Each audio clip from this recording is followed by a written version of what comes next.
ident and proceed east out of the area. Copy on the bogey. Tail 4500 X-ray.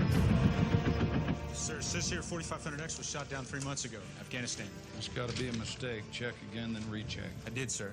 A friend of mine was on that chopper. Unidentified aircraft. We will escort you to U.S. sunset. Radar, where's the inbound? Bogey's 5 miles out, sir.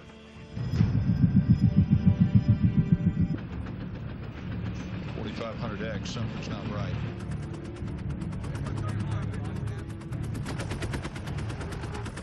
Bogey's on the deck.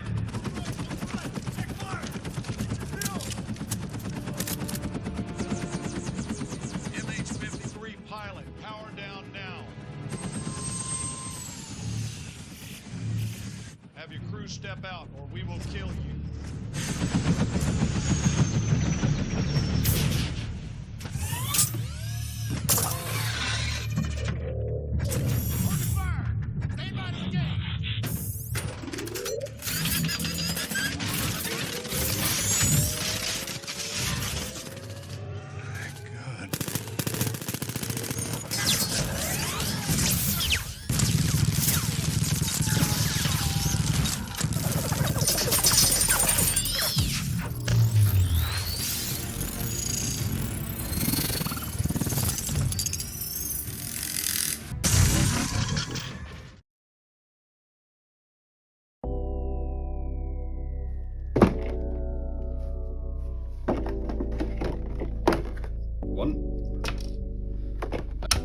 Two. Damn, this guy really shocks human defenses with unstoppable force, eh? Studio Series Blackout. We're done with the buzzworthy Bumblebee stuff for now. It makes life easier when you know what to call someone. Eh?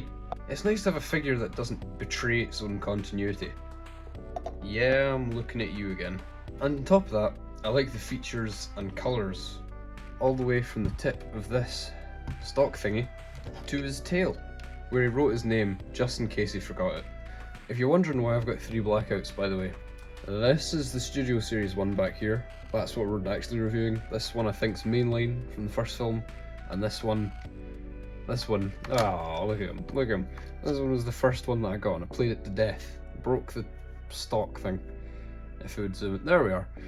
I'm including these in the video to compare quality, size, and kind of just show off my collection a little bit. Back to the script. Functionally, in his alt mode, Blackout does have some features, like a rotor actually spinning. Whee! But not anywhere near as good as this guy's fun gimmick. Yeah. The back one also goes round, if you care. But the landing gear? Hello, biggin. I find the idea of the pilot getting ejected out the cockpit by this guy's head quite funny. I don't care if you don't. I don't get paid to do this, so I'm gonna say the fuck I want. I really like the detailing on this, with the little bits of detail and the little painted symbols and letters, and the moulded bumps and stuff to give it some texture all about. They even gave him translucent glass. Underside kibble wise, they clearly didn't care or think about if the aerial vehicle would be seen from underneath. There are only 2 problems for me with this alt mode. If we spin it around the front, it's very hard to get everything, all these knick-knack parts to all tab in together.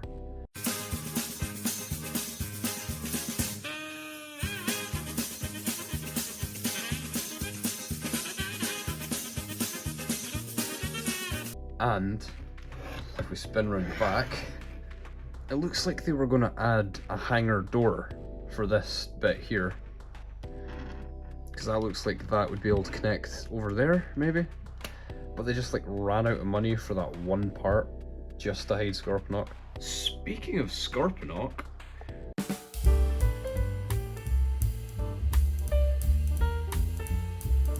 this wee guy sometimes attaches to Blackout's hangar with great ease or with great difficulty.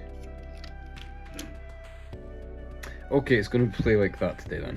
So I'm not really sure if there's any like voodoo magic involved. The figure is no masterpiece, but It's not bad for an afterthought. The tail can go up and down in 2 places, and each pincer drill can go in and out, in and out, in, and it doesn't even transform. He just either is part of Blackout or isn't. But I respect the diversity. You go, girl. Anyway, back to Blackout.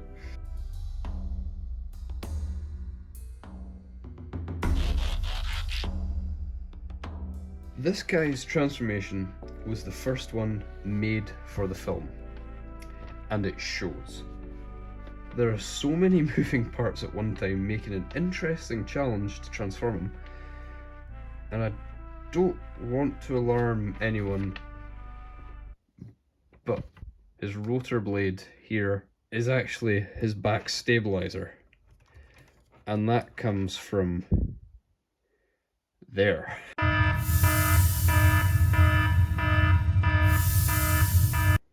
I do actually like Blackout's rotor arm, but it does look like he's just skipped leg day and left arm day at the gym for over 5 years. And look at the size of this boy.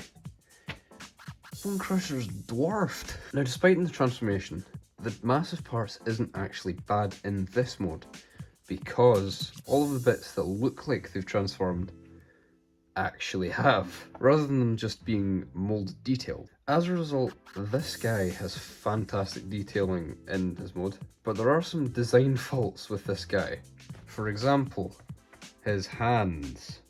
There's no way they can grip anything. Scorponok in this mode has no way to tap in, like in the movie. While editing this video, I've learned that there is in fact a way to attach Scorponok. It's just very, very weird, and I did not think that it would do that. And it just kind of... Oh my god. Ta-da! Okay, back to editing.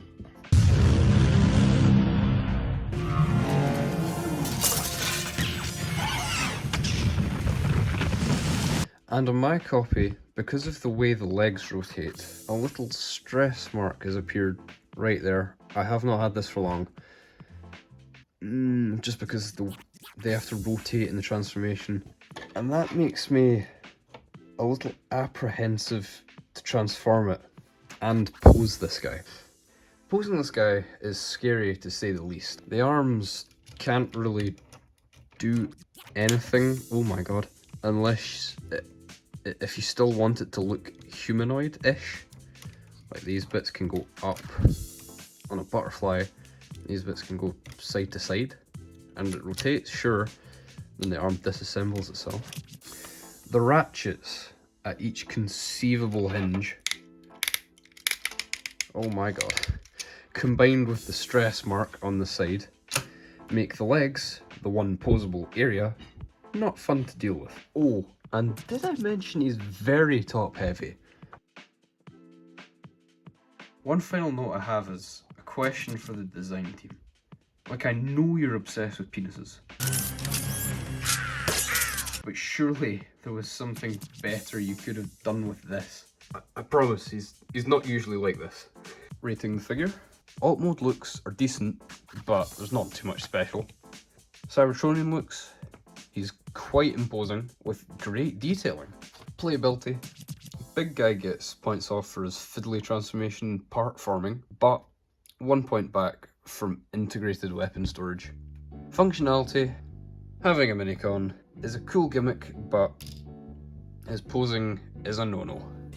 Quality-wise, there are so many parts. And finally, wow factor. Blackout is big, and his massive eyebrows make him look like a real menace. Blackout, in the end, scores 17 out of 30, which I'm actually surprised at, because I would have thought this was quite a good figure. But when thinking about it, this figure is pretty middle of the road. It looks great in both modes, and Scorponok is a fun gimmick, but everything else just kinda lets this figure down. But regardless, good job, mate.